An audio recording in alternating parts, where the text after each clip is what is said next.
Hi all, welcome to Edubee. നമ്മുടെ SSCയിലെ തന്നെ ഏറ്റവും ഇമ്പോർട്ടൻ്റ് ആയിട്ടുള്ള ഒരു നോട്ടിഫിക്കേഷൻ വന്നിട്ടുണ്ട്. SSCയിലെ സ്റ്റെനോഗ്രാഫറിൻ്റെ നോട്ടിഫിക്കേഷനാണ് വന്നിട്ടുള്ളത്. അപ്പോൾ അറൗണ്ട് 731 വേക്കൻസീസ് ആണ് റിപ്പോർട്ട് ചെയ്തിട്ടുള്ളത്. അപ്രോക്സിമേറ്റ് ആയിട്ടുള്ള ഒരു കണക്കുകളാണത്. അപ്പോൾ അതിൽ കൂടാനും കുറയാനും സാധ്യതകളുണ്ട്. എന്തായാലും കൂടത്തേ ഉള്ളൂ എന്ന് നമുക്ക് പ്രതീക്ഷിക്കാം. അപ്പോൾ അതിൽ തന്നെ സ്റ്റെനോഗ്രാഫി പഠിച്ചിട്ടുള്ളവർക്കായിരിക്കും ഈ ഒരു എക്സാം അപ്ലൈ ചെയ്യാനായിട്ട് സാധിക്കുക. അപ്പോൾ അതിൽ നമുക്ക് സർട്ടിഫിക്കറ്റിൻ്റെ ആവശ്യമൊന്നും വരുന്നില്ല. നമുക്ക് എക്സാം ഒരു കമ്പ്യൂട്ടർ ബേസ്ഡ് എക്സാമിന് ശേഷം നമുക്ക് സ്കിൽ ടെസ്റ്റ് നടത്തുന്നതായിരിക്കും. അപ്പോൾ ആ ഒരു ടെസ്റ്റ് പാസ്സായി കഴിഞ്ഞാൽ എന്ത് ചെയ്യും, നമ്മൾ ഡയറക്റ്റായിട്ട് DVക്ക് ശേഷം നമുക്ക് ജോയിനിങ് ചെയ്യാനായിട്ട് സാധിക്കും. അപ്പോൾ നമുക്ക് ആ നോട്ടിഫിക്കേഷൻ ജസ്റ്റ് ഒന്ന് ഇമ്പോർട്ടൻ്റ് ആയിട്ടുള്ള കാര്യങ്ങൾ നോക്കി പോവാം.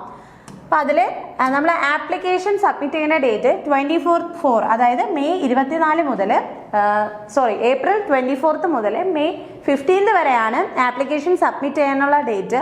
അപ്പോൾ ഒരിക്കലും 15 വരെ ഉണ്ടല്ലോ എന്ന് കരുതിയിട്ട് ലാസ്റ്റ് ഡേറ്റിന് അപ്ലൈ ചെയ്യാനായിട്ട് നിൽക്കരുത്. അതിന് മുന്നേ തന്നെ എന്ത് ചെയ്യുക, അപ്ലൈ ചെയ്യുക. ദെൻ പിന്നെ ഇതിൽ ഇമ്പോർട്ടൻ്റ് ആയിട്ട് ഡേറ്റ് വരുന്നതെന്ന് പറയുന്നത് എക്സാമിൻ്റെ ആണ്. ജൂലൈ ഓഗസ്റ്റ് ആണ് പറയുന്നത്. Schedule of computer based examination. അപ്പോൾ ഇതിൻ്റെ എക്സാമിനേഷൻ വരുന്നത് എങ്ങനെയാണ്, കമ്പ്യൂട്ടർ ബേസ്ഡ് ആണ് വരുന്നത്. അപ്പോൾ അതിൻ്റെ സിലബസ് എല്ലാം നമ്മൾ ഈ നോട്ടിഫിക്കേഷനിൽ ഡിസ്കസ് ചെയ്ത് പോകുന്നുണ്ട്. ഓക്കെ, നമുക്കിനി അടുത്ത ഡീറ്റെയിൽസ് നോക്കാം.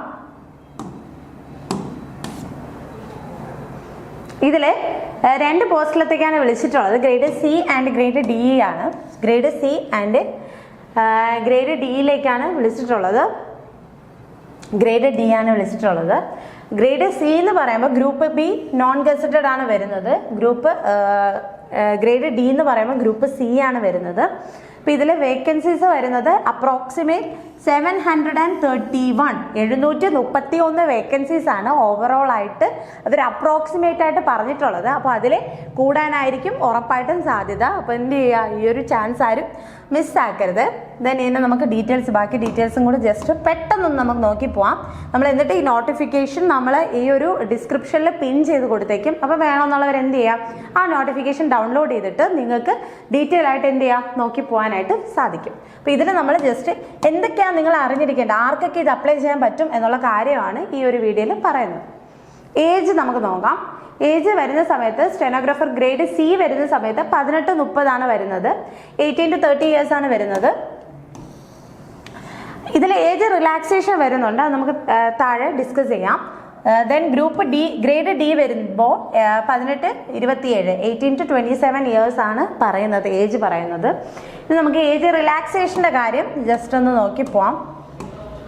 ഏജ് റിലാക്സേഷൻ നോർമലി എല്ലാത്തിലും ഉള്ള പോലെ തന്നെയാണ്. SC ST കാറ്റഗറിക്ക് 5 വർഷത്തെ ഏജ് റിലാക്സേഷനും OBC കാറ്റഗറിക്ക് 3 വർഷത്തെ ഏജ് റിലാക്സേഷനാണ് പറയുന്നത്. ഓക്കെ, അപ്പോൾ നമ്മൾ നോർമലി SC ബാങ്ക് പോലെ എല്ലാത്തിനും എന്താണ്, OBCക്ക് 3 yearsഉം SC STക്ക് 5 years ആണ് ഏജ് റിലാക്സേഷൻ വരുന്നത്. അപ്പോൾ സ്റ്റെനോയുടെ നോട്ടിഫിക്കേഷനിലും സെയിം ആണ് വരുന്നത്, ഏജ് റിലാക്സേഷൻ വരുന്നത്. ഓക്കെ,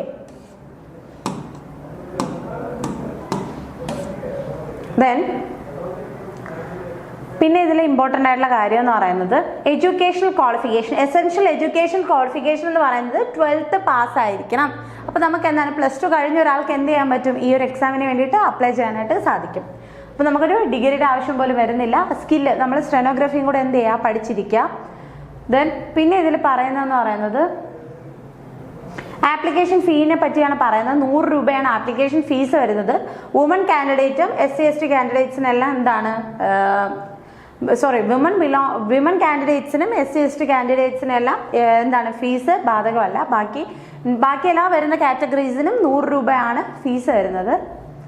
ദെൻ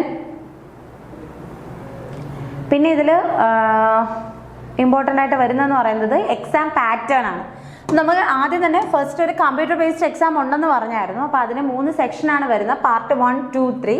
പാർട്ട് 1 വരുന്ന സമയത്ത് ജനറൽ ഇൻ്റലിജൻസ് ആൻഡ് റീസണിങ്ങും ജനറൽ അവയർനെസ്സും ആണ്. Number of questions 50, maximum mark 50, അതായത് 1 മാർക്ക് വെച്ചിട്ടാണ് വരുന്നത്. ടോട്ടൽ 2 hour എക്സാമിൽ സെക്ഷണൽ ടൈമർ ഉണ്ട്. അതിൽ 30 minutes each for part 1 and part 2. അതായത് പാർട്ട് 1ന് 30 minutesഉം പാർട്ട് 2ന് 30 minutesഉം റിമൈനിങ് ആയിട്ട് 60 minutes എന്താണ് പാർട്ട് 3ക്കുമാണ് വരുന്നത്. അപ്പോൾ ഇങ്ങനെയാണ് സെക്ഷനായിട്ട് എന്ത് ചെയ്തിട്ടുള്ളത്, ടൈം ഡിവൈഡ് ചെയ്ത് എടുത്തിട്ടുള്ളത്. ഓക്കെ, അപ്പോൾ ഇതൊരിക്കലും എന്ത് ചെയ്യരുത്, നിങ്ങൾ മറക്കരുത്. ദെൻ പിന്നെ ഇതിൽ സ്കിൽ ടെസ്റ്റ് ഉണ്ടെന്ന് നമ്മൾ പറഞ്ഞു കഴിഞ്ഞു. അപ്പോൾ അതിൻ്റെ ക്രൈറ്റീരിയ ഗ്രൂപ്പ് ഡിക്കും ഗ്രേഡ് ഡിക്കും ഗ്രേഡ് സിക്കും സെപ്പറേറ്റ് ആയിട്ടുള്ള ക്രൈറ്റീരിയാസ് ആണ്. അപ്പോൾ അത് നമുക്ക് ഇതിൽ ഡീറ്റെയിൽ ആയിട്ട് പറഞ്ഞിട്ടുണ്ട്, നമ്പർ ഓഫ് വേർഡ്സിനെ പറ്റിയെല്ലാം. അപ്പോൾ ഇതെന്ത് ചെയ്യുക, നിങ്ങൾ ഡൗൺലോഡ് ചെയ്തിട്ട് നോക്കാം. അപ്പോൾ നമ്മൾ ഇമ്പോർട്ടൻ്റ് ആയിട്ടുള്ള കാര്യങ്ങളെല്ലാം പറഞ്ഞു കഴിഞ്ഞു. അപ്പോൾ സ്റ്റെനോഗ്രഫി പഠിച്ചിട്ടുള്ളവരാണ് നിങ്ങൾ എങ്കിൽ, +2 പാസ്സായിട്ടുള്ളവരാണെന്നുണ്ടെങ്കിൽ എന്ത് ചെയ്യുക, ഈ ഒരു എക്സാം ഒരിക്കലും എന്ത് ചെയ്യരുത്, മിസ്സാക്കരുത്, നിങ്ങൾ അപ്ലൈ ചെയ്യുക. അപ്പം ഇതിന് വേണ്ടിയിട്ട് ഇനി ജൂലൈ ഓഗസ്റ്റ് ആണ് എക്സാം പറയുന്നത്. സോ നമുക്ക് ടൈം ഇനിയും ഉണ്ട്. അപ്പോൾ നിങ്ങൾ എന്ത് ചെയ്യുക, നല്ലപോലെ പ്രിപ്പറേഷൻ ചെയ്തിട്ട് ഈ ഒരു എക്സാം പറ്റുന്നവരെല്ലാവരും ക്ലിയർ ചെയ്യുക. നെക്സ്റ്റ് ഒരു വീഡിയോ കാണാം. Thank you.